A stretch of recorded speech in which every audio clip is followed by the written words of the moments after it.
Hello, everyone, and thank you for joining this. Thank you for joining this webinar from Learning Blade Teacher Perspective webinar. We have three amazing educators that are going to share some of their perspectives today with you. One of our educators is having a little challenge with technology. We hope we'll get Blake Matthews back on the horn with us. But what I'd like to do is start with a brief introduction to Learning Blade before we talk with the teachers about how they're using it in their classroom and what strategies they're employing to engage students in distance learning.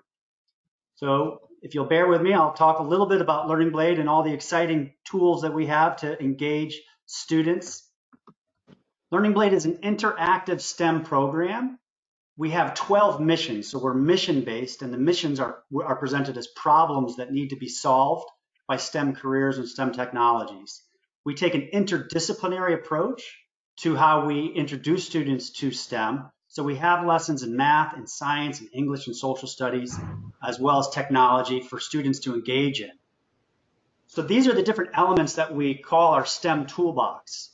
Online, we have over 400 lessons that students have access to and teachers that introduce them to academics of over 100 careers and technologies. So it's very exciting because you have the ability to show students what STEM looks like in the real world by introducing them to these 100 careers and technologies. We also realize that because some students in rural areas don't have internet connectivity, and teachers are making handouts for them, we want to highlight that we also have PDF printable resources for you in our hands-on projects, our design thinking lessons, and our parent discussions. In addition to those things, we have career videos that you can tap into, 3D printing activities, coding activities, and papercraft activities. So let me tell you a little bit more about our online lessons. What Learning Blade does is it contextualizes the learning, and it's tailored to the student's interest because there are so many options for students to explore. And it provides context in that students are often asking teachers, when will I ever use this? When will I ever use this skill? And so what Learning Blade does is it connects core academics to these STEM.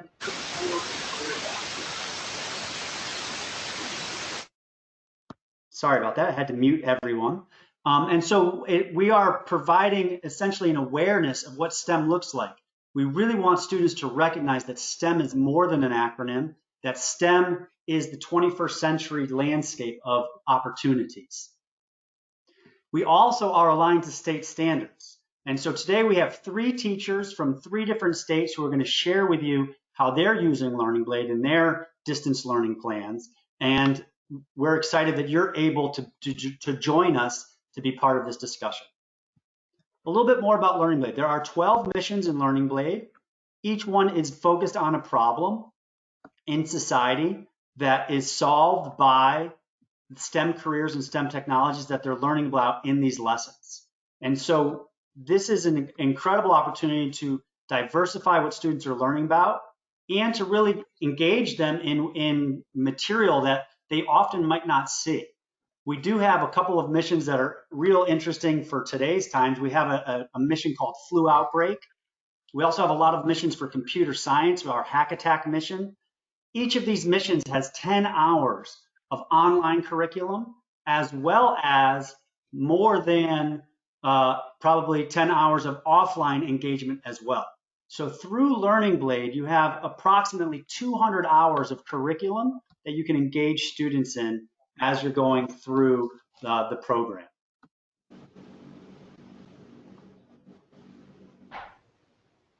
Here's two of our mission diagrams. So there's 12 missions in Learning Blade. I just want to show you two of them to kind of highlight some of the features in Learning Blade. So when you go into Flu Outbreak, what you'll notice there's these green circles. We call those teammates in Learning Blade. And the teammates are STEM careers, and the orange circles are STEM technologies. You'll notice there's an interdisciplinary design.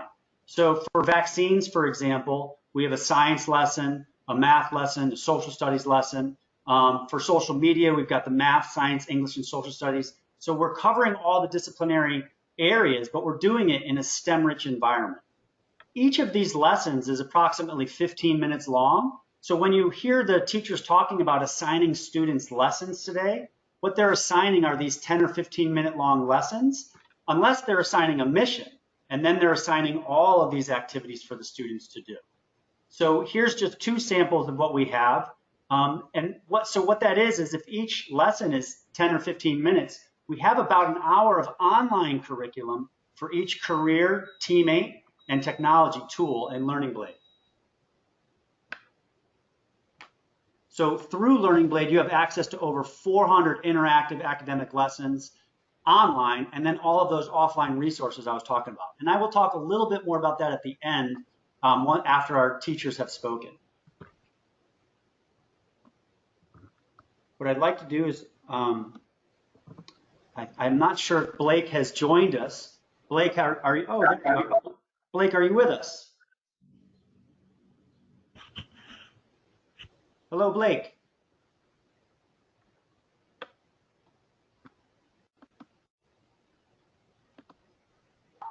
Blake. I just got it. Great. Glad you joined us right on time. So Blake, I could hear the whole thing through my phone, but no problem. We're glad we were able to figure it out. Tell us a little bit about yourself. What are you currently teaching, and how long have you been teaching, and where are you teaching? So I have been teaching for, I think this is my 7th year. Yeah. I've been teaching various technology courses in Project Lead the Way, and I taught science, and I started the computer science program at my school. Currently, I'm doing all that and supervising 2nd grade at home. Yes. And trying to train a puppy. I had a feeling lots of people will be buying dogs these days. So how have you been using Learning Blade in your school during this closure due to coronavirus? So when I first was informed that school might be closing, I started to think about how I could best ensure my students continued learning. But about the Oops. Blake?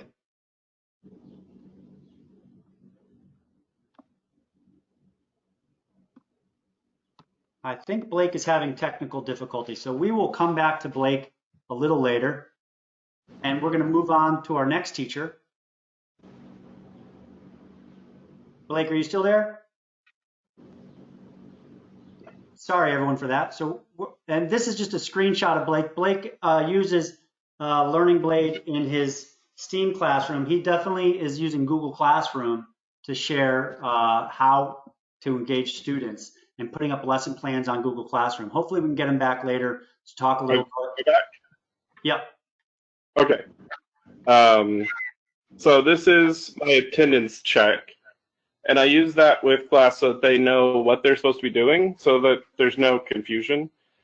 And so this is a process they've already been used to. And so we just continued it. We spent about a week testing the process where we were actually in class, but pretending like I wasn't there. They had to ask every question to me through email. And so with that, I was able to figure out that students could do about 3 to 4 lessons in about a half an hour as if they were really trying. Yep. So I use that to kind of guide how much to assign. So you can see down like 2/3 of the way down the page, the breakdown where I gave them some expectations about what kind of grade they'd get based on what they did. And I really liked the part of breaking it down where they had to do a tool and a teammate, so they didn't just focus on one aspect. Mm-hmm. And so I use that as like the backbone of our process while we're closed. And then I add to that with different resources I find that they need to watch or read and reply. And you're sending students questions on Google Classroom that they're filling out a sort of surveys, a Google form where how many questions did they answer today? What did they learn in the process? Things of that nature. Yeah, and so I have a Google form quiz that is set to grade itself, because the majority of students are honest the majority of the time. And so rather than me spending too much time focusing on like assigning individual grades, I can spend more time checking the students that need more feedback and more assistance. And so which missions are you currently assigning students in Learning Blade? Or are you giving them open-ended exploration, or are you telling them what you'd like them to do? I opened up all the missions for them because some students are more interested in different aspects. And I'm also using that with various different classes. Like I teach robotics and I teach design and modeling, and so some of them are even in both classes. And so some of them are doing the hack attack, some of them are doing the rescue robot. A lot of them did choose to do the flu outbreak. Excellent. And I'm going to interrupt the conversation real quick just to give a go-to meeting informational blurb here, which is if you're trying to figure out who's talking and see who's talking, there is a button inside your go-to meeting where it says view who's talking, and you can change it from everyone to who's talking, and that'll allow you to see our speaker. Blake, you were talking about the computer science mission, our hack attack mission. Can you tell us a little bit about the governor's computer science initiative in Arkansas and how Learning Blade aligns closely with that? Yeah, so the governor's computer science initiative was intended, and I think it's working, to put Arkansas as a leader in computer science education. There are 8 computer science specialists. I think there may be 9 now. But they work throughout the state to help teachers make plans and give support to new teachers. It's been interesting to watch because I was teaching robotics, which is basically computer science, before the initiative started. And so one summer I even was asked to go and present professional development as an assistant to them around the state. And it's been interesting to see because the state provided funding for every teacher in the state to have access to Learning Blade. And they do specifically mention the hack attack at nearly every time that we talk to computer science teachers. And I got the numbers. So far, students in Arkansas have completed over 1 million lessons at over 350 schools with 260,000 this school year. I think that my school has completed around 3,000 to 4,000, with many of them my students. Great. And so when you look at Hack Attack, how do you see Hack Attack, the mission, aligning with the governor's initiative? Can you describe that a little bit? A big part of some of the K-8 teachers implementing it is that a lot of students don't see themselves as a computer science person. And by showing all the different career aspects in STEM careers and computer science careers, they can see that computer science isn't just writing code, but there's hundreds of jobs within computer science that can be much, much more creative focused. Excellent. Well, and even our flu mission, which I'm going to go back to the picture, covers lots of computer science. That's another one of our computer science missions. We're actually looking at how the flu can help and how the flu outbreak can be stopped or can be contained through social media and big data and collecting information using computers and GIS and big data and things of that nature. So our flu outbreak mission is actually another one of our computer science missions. I'll just point out that in Learning Blade, we have over 100 lessons that focus on careers and technologies in computer science. So definitely a lot for teachers there. Blake, can you give a piece of advice for teachers? Now that you're in the you're having success through distance learning, what would be one piece of advice you'd give to teachers at this time? I would say realize that students right now are in all kinds of situations. Sick parents, staying home with grandparents, some with no internet. And so my principal suggested, and I wholeheartedly agreed, that the most important thing, now definitely still continue quality instruction and have high expectations, but understanding that some students are not in a situation that allows education to be their main focus. Yeah. And thank you, Blake, for the time. And maybe there'll be some questions. If people want to ask questions in the chat box to Blake, he might be able to respond as we're going. Let's get Misty Cutlass on the line. Hey, Misty. Hey.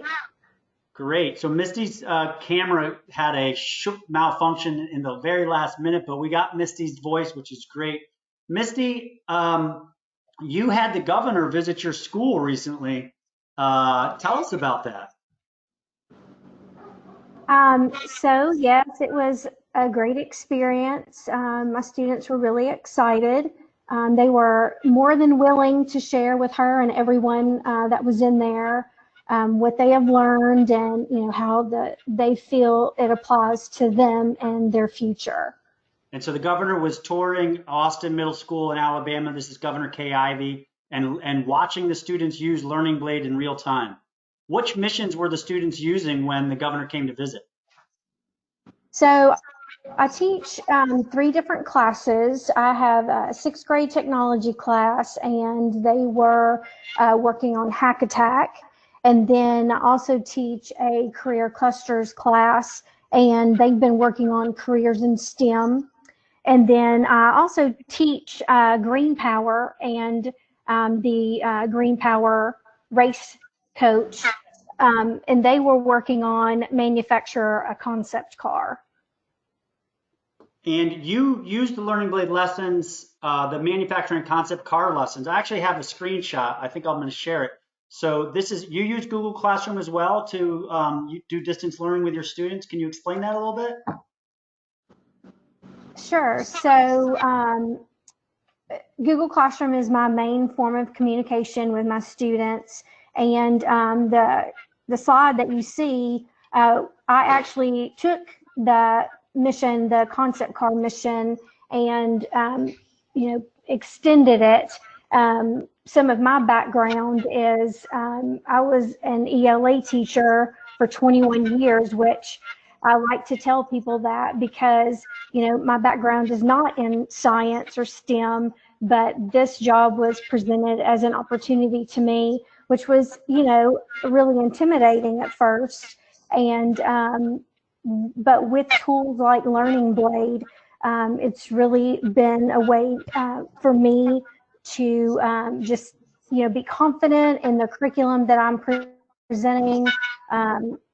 So the kids are really enjoying themselves. But what you see is they were to continue working on the concept car mission, and I assigned probably 1 to 3 lessons per week, so they know exactly which ones they're supposed to complete.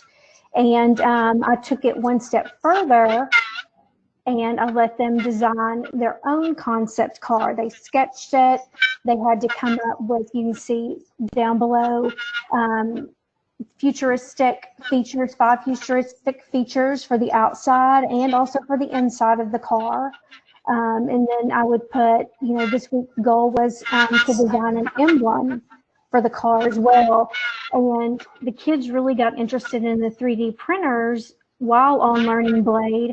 So I was able to purchase several 3D pens.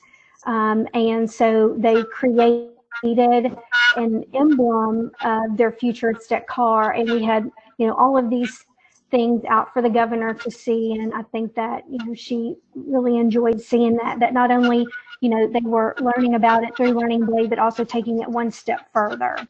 So you're using Google Classroom to tell them what you're expecting from them daily, and then in Learning Blade there is a feature which gives you reports on student performance. You're using those reports? Yes. How do you use the report? Well, typically I'll look over the reports, but I really like to have the kids come to me when they feel like they've completed what I've asked them to do. And so they come to me with their laptop, we'll look at it, see a certain lesson that maybe they didn't do so well on, we'll talk about it. Learning Blade gives them another opportunity to go back, and that way it's one-on-one, it's a little bit more personal, and we can talk about maybe why they're struggling with it, that sort of thing. So as an ELA teacher, what do you think about Learning Blade's, online, the 400 online lessons have a strong ELA focus, informational text-based reading activities. Could you talk a little bit about that? Of course, as an ELA teacher, I love that. And, when I pose questions for my students on Google Classroom, we will, review how to, correctly respond to text.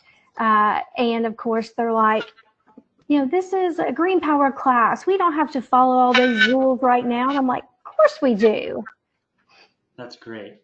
And do you have any advice for teachers? We got over 90 people on the webinar. Any advice as you're experiencing distance learning for the first time in this school closure environment? What's working well for you?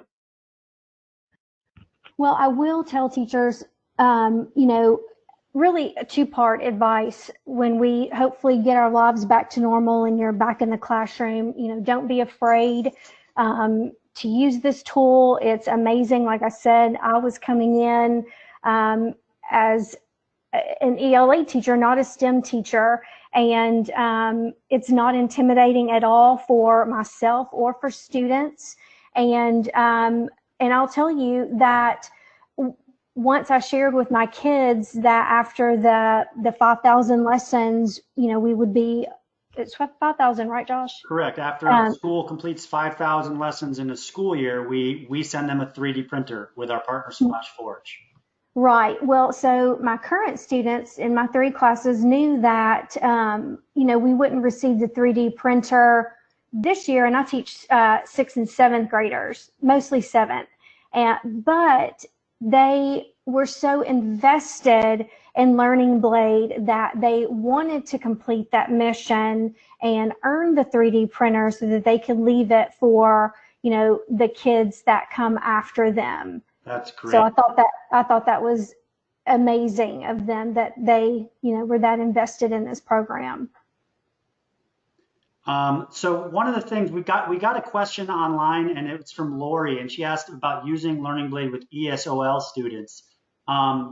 Do you have any advice? There is an audio track on every page in Learning Blade, which has a machine reader, so students can use the audio track as we're going along. Do you know if your students use the audio track, Misty or Blake?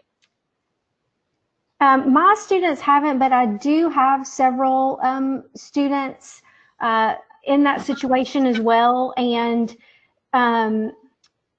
just the way that Learning Blade, the language that is used, they really didn't struggle. They completed the missions and the lessons just as well as everyone else. Like I said, I would a lot of times like to have that one-on-one with them, and they could go back into the mission and show me where they were having difficulty or whatever. So they were very successful. That's great. Thank you very much for sharing that. I think we're going to move on to Kim because our time, this is a 30-minute webinar. So we have Kim Brown here from Tennessee, and I'd like to point out that our teachers from Alabama, Arkansas, and Tennessee are all states that have free licenses to Learning Blade. I'll talk a little bit about that at the end of the webinar. Kim, tell us a little bit about yourself. How long have you been teaching, and what are you currently teaching? I've been a science teacher for 15 years, and this year I asked for the STEM program. It's a 7th grade STEM class, and they gave it to me, and it's been great. I love STEM. Excellent. And so how has Learning Blade aided you as you're doing distance learning with your students during school closures? Well, we actually got one day notice. So they said on Thursday, they said we won't be coming back next week. So I had one day to set something up. So I decided to use Learning Blade. And on Friday, I had all my kids. I got them all signed on. We did one lesson together, and then I assigned them 5 lessons a week to do when they left. And we're an IB school, so our kids have 7 different subjects that they take. And I wanted something that I could keep really simple, that they would know exactly what was due from week to week, so it wouldn't be complicated, since they've got so much work that they actually have to do for all of their classes. Yeah, that's excellent. So you mentioned when I was talking to you earlier that you like how the lessons have a similar design. You think that helps in a distance learning environment. Can you explain that a little bit? Sure. The last thing you want when you're doing distance learning is 130 kids who don't understand what they're supposed to do. So the nice thing about Learning Blade is if they know how to do one lesson, they know how to do all of them. So once they've logged on and completed one lesson, there's really no more questions. They understand exactly how to get on, what to do, how to do it, and it's about a set amount of time per lesson. So like you guys were saying earlier, it takes about 10 to 15 minutes per lesson. So a lot of my kids actually use their lessons as a break in between doing some of their other work because they really like the Learning Blade lesson. So they can stop doing the other work, get on, do a Learning Blade lesson, and then go back to their other schoolwork. Or a lot of the kids, I've got one kid that's done 35 lessons so far, even though we only have 9 that are due, just because she really likes doing them. So it's worked out really well. That's great. You also referenced in our previous conversation, and Blake agrees with you, Kim, that the format is easy for students to learn and to continue with. So thanks for Blake's chatting in the chat box with people. Kim, you had mentioned that Learning Blade promotes STEM thinking. Can you share how that is and what you think about that? Yeah, another thing I really like about it, so you were talking about in the missions how the each lesson ties into a different content area. And so this way I can use STEM to reinforce some of the standards that the other content teachers are teaching in their class. So the kids actually get to go in and practice things they learned in their other classes, and it helps them to understand how STEM is integrated into all the different content areas. So you have to know your language arts to do STEM, and you have to be a STEM thinker to do math, and it helps them to see the connections between all the different subject areas. Excellent. And so are you using Google Classroom to send messages out to students as well, or what is your means of communication? Well, we do use Google Classroom. That's been my format all year, but my administration wants us to use another thing called ManageBack. It's an IB program. Yeah. So now I'm using both because I didn't want to pull the rug out from under kids for what we've been doing all year. So we're keeping the Google Classroom for me to, communicate with them, but I'm also communicating on this other platform. But really, because they know what they're supposed to do, there's not really much instruction needed. So we started out with 5 lessons a week, but I decided to drop it down to 3 because they're so overloaded right now. So they just know every week they need to do their 3 lessons. And I will email them if they're getting behind. But for the most part, there's just not a lot of communication needed in what they're supposed to do because they already know what they're supposed to do. So now they just have to go in and do it. That's great, Kim. So because we're getting close to our time, I'm just going to wrap up. And there are questions being asked in the chat box, and Blake and Misty have already started answering those. So quickly, I'd like to let everyone know that Learning Blade really wants to make sure that teachers have resources for students. So we've actually created a free access point at learningblade.com/remote, where we're providing activities, our parent activity lesson plans, and our mission challenge lesson plans, where people can just download those. And so those are our downloadable non-online resources that teachers can include for students that are in a setting where they don't have internet access. So those include hands-on activities, conversation starters with parents, simple at-home experiments that students can do. And so that's something people might want to check out as you dig into Learning Blade a little bit more. And our mission challenges similarly have hands-on projects, have discussion projects, open-ended writing prompts. So those are offline activities that we've made free for everyone at learningblade.com/remote. Because our teachers that spoke today are from Alabama, Arkansas, and Tennessee, wanted to make sure that everyone on the webinar recognizes you have access to Learning Blade if you're in one of these 5 states. You can go to learningblade.com/your state initials, and that will prompt you to just fill in a form.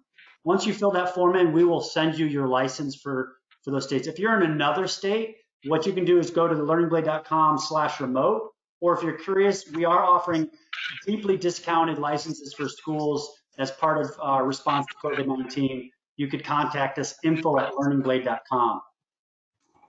We have an excellent conversation coming up next Wednesday on April 15th through STEM Connector, and you can find out more about registering for that at learningblade.com/webinars.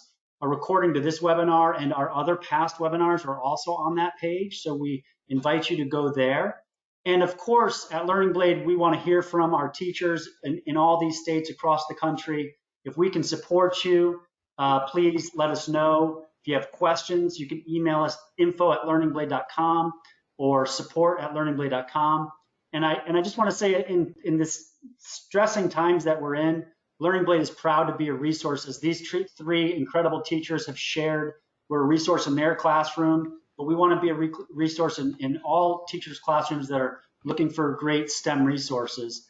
And so we're proud to be partnering with these states and with organizations across the country. There is a conversation going on inside the chat box right now. So if you have any questions, I'm going to stay on and we could keep the meeting open for questions. And one thing I want to talk about is Blake just commented on the career videos, how that's a great resource inside of Learning Blade as well. And Kim is sharing, how this gets students logged in. We use something called class codes to get students logged in. It's very simple process, but you can email us info@learningblade and we'd be happy to help you with that. So if there's other questions, put them in the chat box and we'll keep asking and answering them as we go. But thank you all for joining this webinar. We appreciate you and all that you're doing to support students in these times. Stay healthy.